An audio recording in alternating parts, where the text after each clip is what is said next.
भिखारी और सेठ। एक शहर था। वहाँ एक बहुत ही गरीब भिखारी रहता था। भिखारी रोज भीख मांगता था। एक दिन किसी के दरवाजे पर जाता है और भीख के लिए आवाज़ लगाता है। और जब घर का मालिक बाहर आता है तो उसे गालियाँ और ताने देता है। काम क्यों नहीं करते? जीवन भर भीख मांगते रहोगे। कभी कभी उसे धक्का भी दे देता है, पर वह भिखारी बस यही कहता है, ईश्वर तुम्हारे पापों को क्षमा करे। एक दिन वह भिखारी बहुत बड़े सेठ के यहाँ भीख मांगने जाता है। सेठ बड़े गुस्से में था। शायद सेठ को व्यापार में घाटा हुआ था। वो भिखारी भीख मांगने के लिए उसी वक्त सेठ के पास पहुंच जाता है। सेठ ने आओ देखा न ताओ, सीधा भिखारी को एक पत्थर दे मारा। भिखारी के सर से खून बहने लगा। फिर भी उसने सेठ से कहा कि ईश्वर तुम्हारे पापों को क्षमा करे, और वहाँ से जाने लगा। भिखारी की यह बात सुनकर सेठ का क्रोध शांत हो गया। तो सेठ सोचा कि मैंने उसे पत्थर से भी मारा, पर वह भिखारी मुझे बस दुआ दी। इसके पीछे क्या रहस्य है? और सेठ भिखारी के पीछे चल पड़ा। भिखारी जहाँ से भी जाता है सेठ उसके पीछे पीछे जाता है। कहीं कोई उस भिखारी को कोई गाली देता है तो कोई उसे मार देता है और कोई जलील करता है। फिर भी भिखारी कहता है, ईश्वर तेरे पापों को क्षमा करे। अब अंधेरा हो चला था। भिखारी अपने घर लौट रहा था। सेठ भी उसके पीछे चल रहा था। भिखारी जैसे ही अपने घर लौटा, एक टूटी फूटी खाट पे एक बुढ़िया सोई हुई थी, जो भिखारी की पत्नी थी। जैसे ही उसने अपने पति को आते हुए देखा और कटोरा देखने लगी। उस कटोरे में बस एक आधी बासी रोटी थी। उसे देखते ही बुढ़िया बोली, बस इतना ही और कुछ नहीं? और ये तुम्हारा सर कहाँ फूट गया?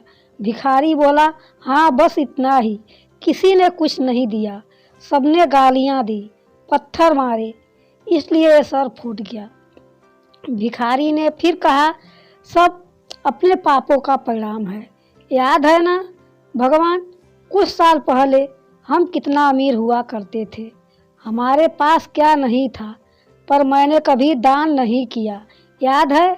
अंधे भिखारी को बुढ़िया की आंखों में आंसू आ गए और उसने कहा, हाँ कैसे हम उस अंधे भिखारी का मजाक उड़ाते थे, कैसे उसे रोटियों की जगह खाली कागज रखते थे, कैसे हम उसे जलील करते थे, कैसे हम उसे कभी मार देते थे। अब बुढ़िया ने कहा, हाँ हाँ सब याद है। उसे घर के नाले में गिरा दिया था।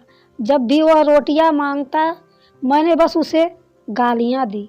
एक बार तो उसका कटोरा तक फेंक दिया। और वो अंधा भिखारी हमेशा कहता था, तुम्हारे पापों की सज़ा ईश्वर करेगा। हम लोगों को आज उस भिखारी की बद्दुआ हमें ले डूबी। फिर भिखारी ने कहा, पर मैं किसी को बद्दुआ नहीं देता।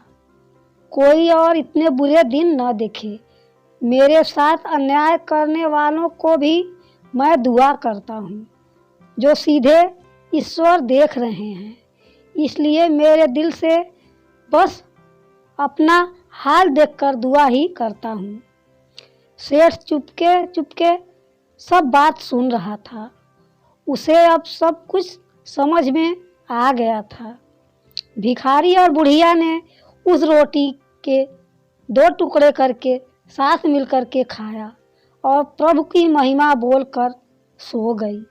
सेठ यह बात सुनकर बड़ा दुखी हुआ। अगले दिन वह भिखारी के पास आया और माफ़ी मांगी। बोला, मुझसे बहुत बड़ी गलती हो गई है, हे ईश्वर मुझे माफ़ करना। और बोला, आज से मैं किसी भी गरीब या भिखारी को नहीं सताऊंगा और उनकी मदद करूंगा। दोस्तों, हमेशा ज़रूरतमंद लोगों की मदद करना चाहिए। जो जैसा करता है उसे वैसा ही फल मिलता है। दोस्तों, इसलिए हमेशा अच्छे कर्म करना चाहिए। दोस्तों, अगर यह कहानी पसंद आए तो वीडियो को लाइक, चैनल को सब्सक्राइब और वीडियो को अधिक से अधिक शेयर ज़रूर करें। धन्यवाद।